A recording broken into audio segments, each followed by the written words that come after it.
are in South Africa. There's nothing not to like about this. Cheers, boys. And we've collated the ultimate list of must-try South African food from locals, Top chefs and our South African community of things that we have to try. That might be perfect. For me, it's not just about a plate of food, it's all the stories that come with it. because we have no idea what the dishes are. Instead, we've been given a series of places to go and people to meet, where all will be revealed. You are no more guests, you are a family. You're lost for words. I've never seen Jamie lost for words.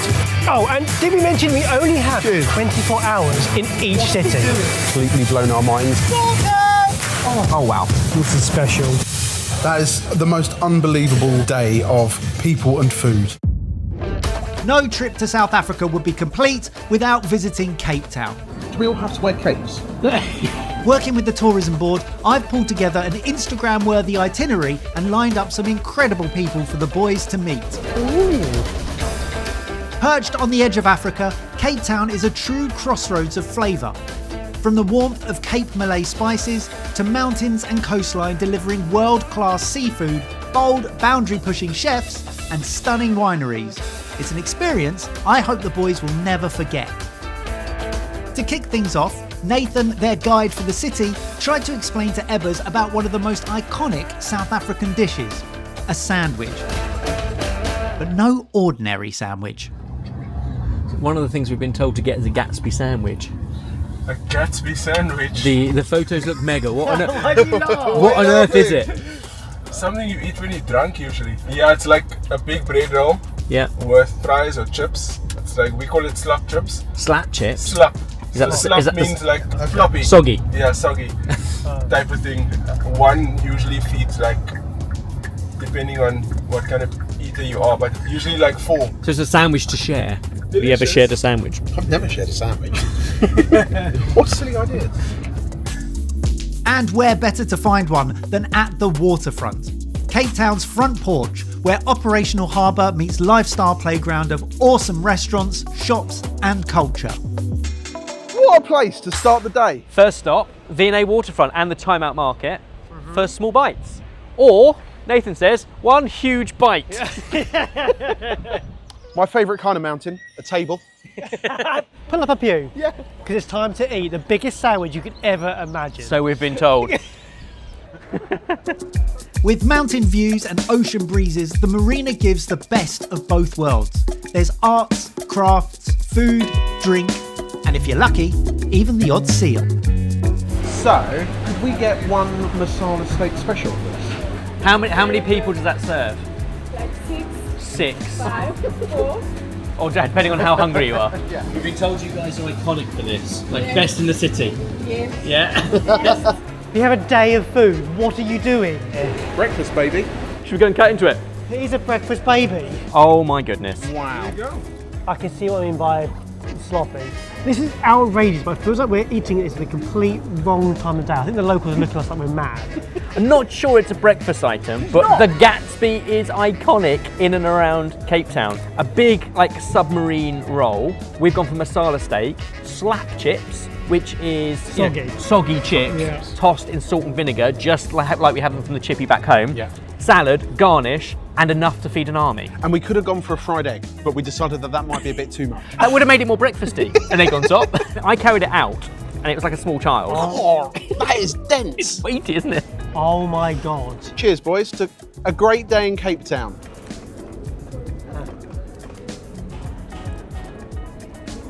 It might not be a looker, but boy, that tastes good. Oh, the masala steak. There's a lovely spice to There's a that. warmth to that, and then a creaminess from mayonnaise No one ever talks about how great soggy chips are. in a relatively soggy roll with wet lettuce. It is all a little bit soggy, but deliciously so. It's the kind of sandwich your tongue loves, your belly is grateful, and your mind says, as long as no one's looking, I'll go for it. The film was a lot more classy than this. Wasn't it? I wouldn't want to eat this in a tux. What a start. Ready for more food, Baz? After that start, yeah, actually. Don't even know this, but we're in South Africa. And the one thing we haven't eaten yet, which I think we have to, is biltong. Yes. Like, that's what I associate to South Africa straight away. I've never actually had it. Biltong and Rooibos, yeah boy, Rooibos tea, yeah, it's red tea, Yeah, red tea. red tea. Timeout Market, here we go. The best of the city under one roof. Oh yeah.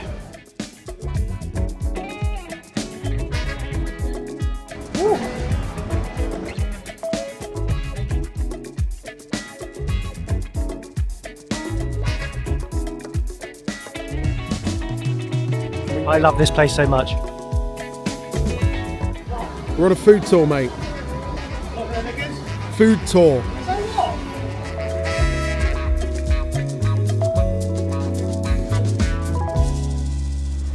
Good morning. What is your speciality? Either beef, Yep. lean with fat, or kudu. And which is this? So that's the lean beef. So the proof lies in the pudding. So Wow. Thank you very much. Oh, real. No, of course not. So I've had biltong in the UK, but it comes from a packet. And it's very, very similar to jerky. And it's chewy and tough. That was like a fresh, cooked Yeah, that was steak. like steak. But thank you. Pleasure to meet you. Loaded up with biltong and some drovers, an air-dried sausage, they were thirsty for tea to tick off the bucket list too. So they found a place to perch at En Masse Tea Merchants. One thing so commonplace here, but less common to us, Rooibos tea, the red bush tea, classic all around South Africa, and this is a number of different blends blended in the Cape. I've got a devil's advocate which has some chili and some ginger in it. It's supposed to be very good for your digestion and for your immune system. Oh, I've gone for the connoisseur, relatively classic, but it's good for my heart, which is, I need help. Yeah. Because I've got the caipirinha, which is the Rooibos tea plus lime and mint, no alcohol. The one that's closest to a cocktail basically is the one you've gone for. Yeah, without the booze, but everything else involved. Good for anti-aging, It's not working yet. so they say. I've only had a sip. Right, can we crack open these biltong? Because just after a taste from over there, these are something a little bit special. He was explaining he's been making it for 22 years. He's always used the same supplier of beef and kudu, so he knows where the meat comes from. It's all free range, it's got a great diet. And then all they do, cure it or roll it in vinegar, and then in the spices, salt, pepper and coriander seed, and then air dry it. And very controlled temperatures and humidity and stuff, about 10, 12 days, and you end up with this. That's really good. Sensational. It is sensational. This is perhaps a better breakfast. Lighter, high protein, delicious. All of our mates in the UK from South Africa have said you've got to have this. And if I'm honest, before having that, I didn't understand why, but now I get it. And the name of the place was Stocky's Dry, written on the van, and it literally means like truancy, as in skipping school, because people would skip school to come and get this stuff. It's so good. Whilst you could spend hours wandering around the artisanal crafts, it was time to move the boys along and up. To the rooftop bar at Silo, one of Cape Town's most luxury hotels, blending industrial heritage with relaxed, chic design. Barry is so in love with the architecture of the silo that we thought it was appropriate that we go to the top. It is a gorgeous building. I think it's my number one. That is the best piece of architecture I've ever seen. That is amazing. I'll be honest, there's pretty good views of Table Mountain from here, but I think it'll be better from up there. Oh, we're going up. Yeah, why not? Okay. Are you doing that thing where you're turning up to a posh hotel in the red shorts again? Yes, the royal portfolio nonetheless. Thank you. Hi there. Very well, thank you. I fear Barry might get a bit too comfortable here. Beginning life as a massive grain silo in the 1920s, it was, at the time, the tallest building in sub-Saharan Africa. And from that tenuous food link, via a phenomenal architectural refurb, it now serves exquisite oysters, poke bowls and drinks up on the roof. Boys, from a late night kebab style sandwich For breakfast. for breakfast to this for lunch. Stunning 360 views, Cap Classique, and oysters, fried or fresh. So everyone said we've got to try the oysters while we're here. Yeah. Classic red onion vinaigrette, or the fried ones with ranch. Oh wow. Not overly briny. I know it doesn't work. The terroir of it I can taste. You know what I mean? You mean the It tastes of the sea. It tastes of like, it makes me A sea feel breeze. down. I know you're at the wrong place, I tried. No, I think that's right. Yeah. Sense of You place. can really taste the terroir of this. Yeah, of this oyster. What, the sea. Of the sea, yeah. And Cap Classique, or traditional sparkling method, is basically the sparkling wine from South Africa, made exactly the same way as champagne or cava, but it's from South Africa. It is delicious. It is from not too far from here, Robertson, this particular glass, and works perfectly. I can't say terroir, but he can say that. He knows what he's talking about. Okay. I know he knows what he's talking about. It feels like this summarises the best of Cape Town's views over. I don't feel like I've been to 3 different cities. I feel like I've been to 3 different countries Yeah. so far. 3 different worlds at times. Yeah, completely. Not a bad start to the day, boys. Not bad at all. I'm having a great time, but can we just stop for a minute? I just want a little nap. We've eaten a lot so far. Yeah. Is that right? Because I quite like the idea of napping here. Right. With only a single day to get a taster of the city, of course there was no time to slow down. Fear not, I know they will love what's next. A short hop in the car to Bo-Kaap, one of the most photographed spots in the city. I can't believe we're still in Cape Town, you know what I mean? The vibe know. has changed completely. I'm almost sad that we have to go inside a building because I know. I just really like looking at the colours on the outside of the buildings. Let's walk around for a bit. We've been told to ask for a lady called Faiza, and she's going to show us Cape Malay cooking. I think this might be a bit special. Wow, it smells incredible in here. We're going to show you the curry that I cook for the guests, yeah. And then of course we're going to do some samosas. And then I will just show you how the roti that we make, how it looks and how it's fried. Does that go? On the table I'm going to show you. We put Jamie in for a cooking lesson, one-on-one, and he's got to learn it. And the thing with Faiza, never taught how to cook, always cooked through senses and through love and through taste and through smell. But she insists that Jamie gets it right. And she has a certain way of doing things. Definitely. We have to look out for Jamie's nervous laugh. Yeah. Okay, masala is I can tell he's a little bit scared. Indian word. In here, we're going to put 2 spoons because that is called a chicken masala. Yep. Okay, so put in 2. Faiza has already had an entire lifetime and career of success. 25 years cooking for students at the university, a full-time mum with 4 kids, bringing up in a busy household. It was only when she retired that she decided she might start a cooking school, and then became world famous. She was on Netflix and Somebody Feed Phil. Since then she's taught Harry and Meghan to royalty and Prime Minister of Singapore to cook, and now is left with Jamie. What do you know about curry leaves? Better when they're fresh. It is Because we only ever really get dried Yeah, in the I UK. know. This is very fresh. That's this really is from the tree. It smells incredible in here. So now, when you have this base, right, so now you can venture into all the different curries. The great thing about any cooking lesson is not just learning the process, but understanding the why. And hearing Faiza's life story, you understand the why.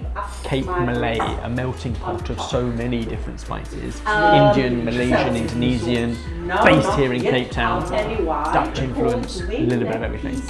Jamie is just along for the ride. He has no idea what's going on. Describe to someone who doesn't know the biggest difference between Cape Malay cooking and cuisine compared to everything else. As are the best, man. It's the best.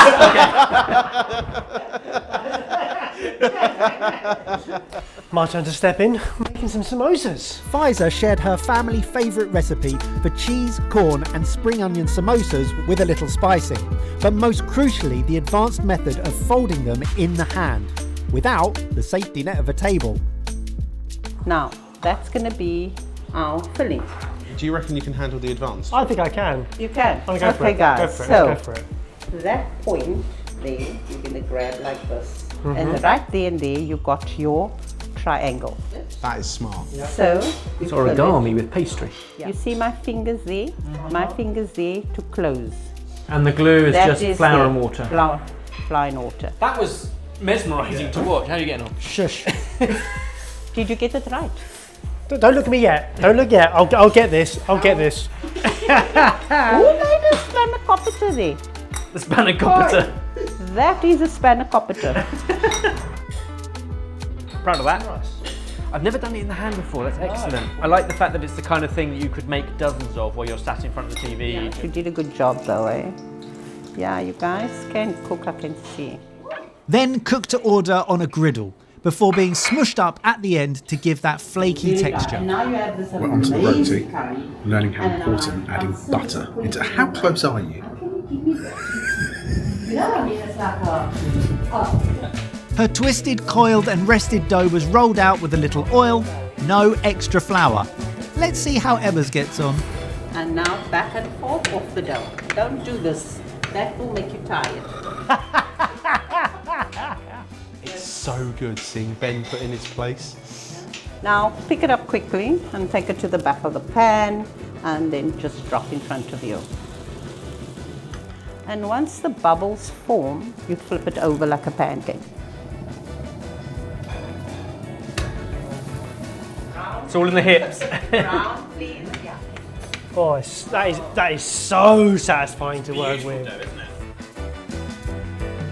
Boys, we ready to eat? We've got our roti, we've got our samosa, curry Let's do this.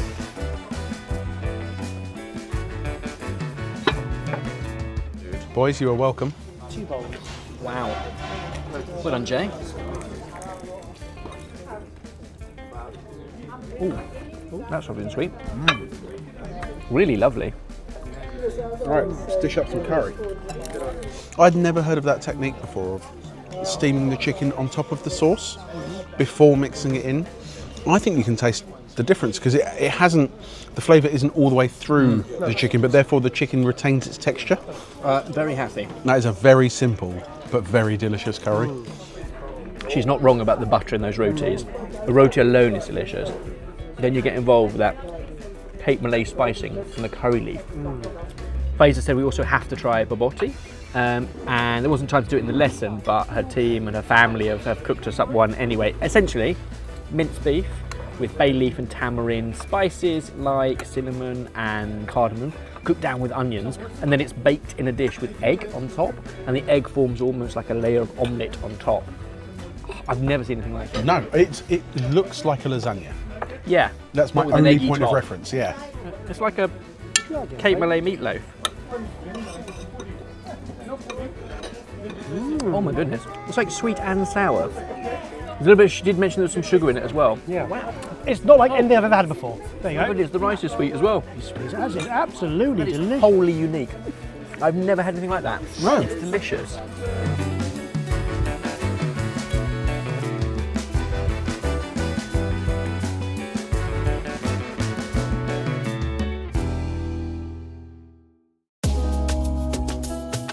To wrap up the day, Nathan was keen to get the boys out to Constantia, about a 30-minute drive away, to soak up the stunning vineyards and mountains during the golden hour before heading to another real treat. Dinner at one of the chef's warehouse locations. Right, nice one. Cheers.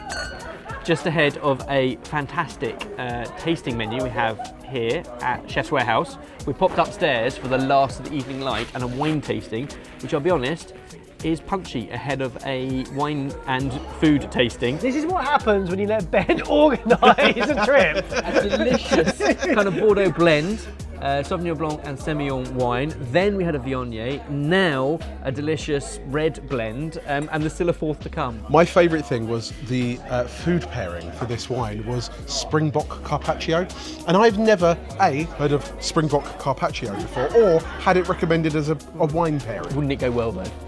Probably, I can only imagine it would. Do you know what goes really well with wine like this? A view like that. A terribly cheesy segue, but he's not wrong. Sloping hilltops and views stretching across perfectly manicured vineyards, but the real excitement bubbles up inside. I'd booked the boys the chef's table, providing front row seats for the theatre that was about to unfold from the cast in the kitchen. Oh, look at the bread, look at the bread, look at the bread. The evening began with warm bread, a smoked snoek dip, and an amuse-bouche of apple served multiple ways, including some roasted apple and brandy tear-shaped butter. Then Namjin Bay oysters, a signature of the chef. Cheers. Cheers. Oh my goodness. I want to go. Most citrusy, fresh, zingy, delicious. I want to go. I want to have a go. Oh my goodness. Oh wow. Okay. That's more like a cocktail.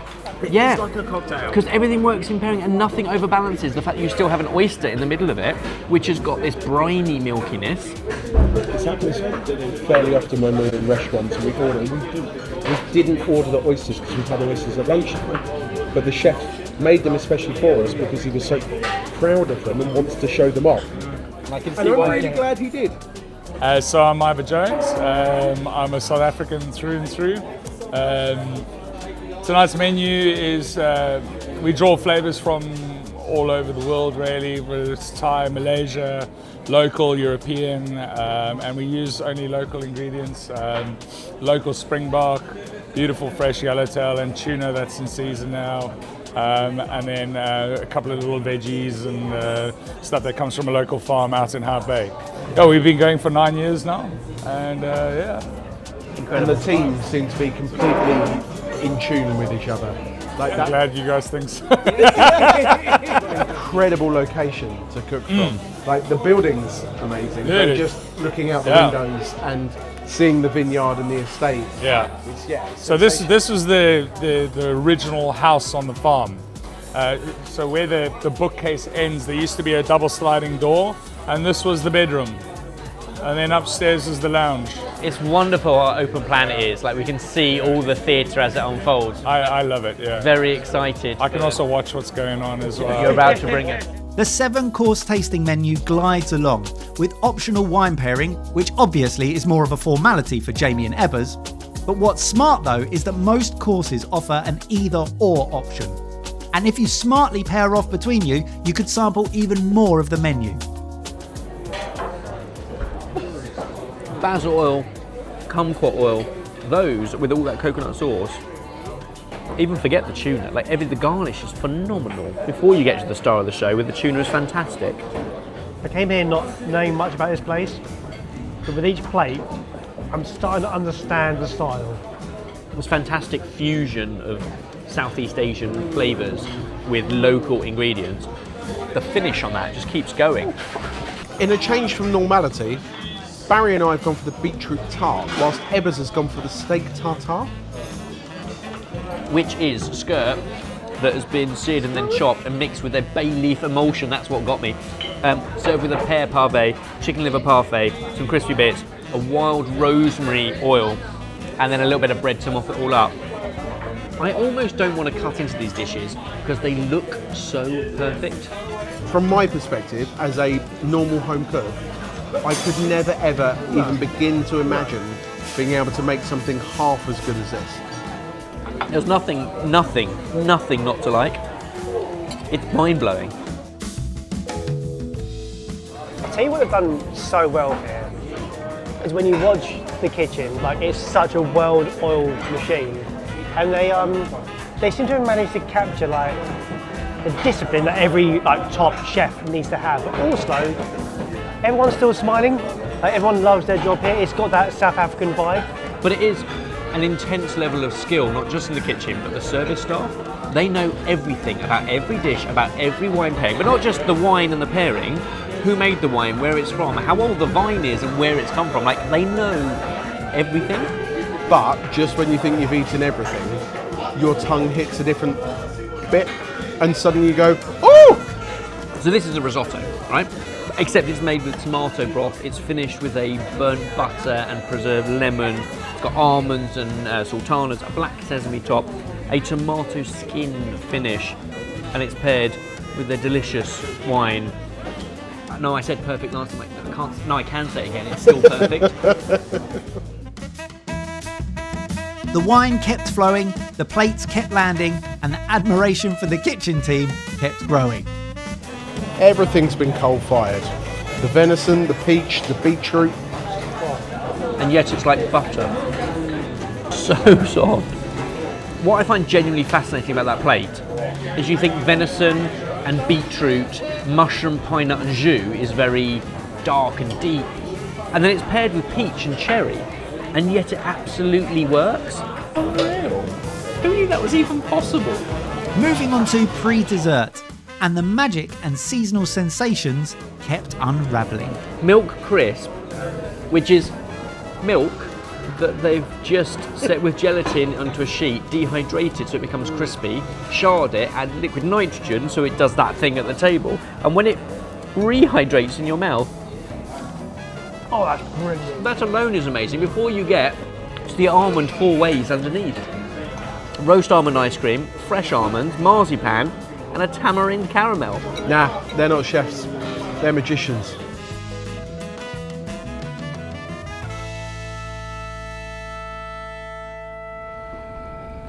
Oh my God.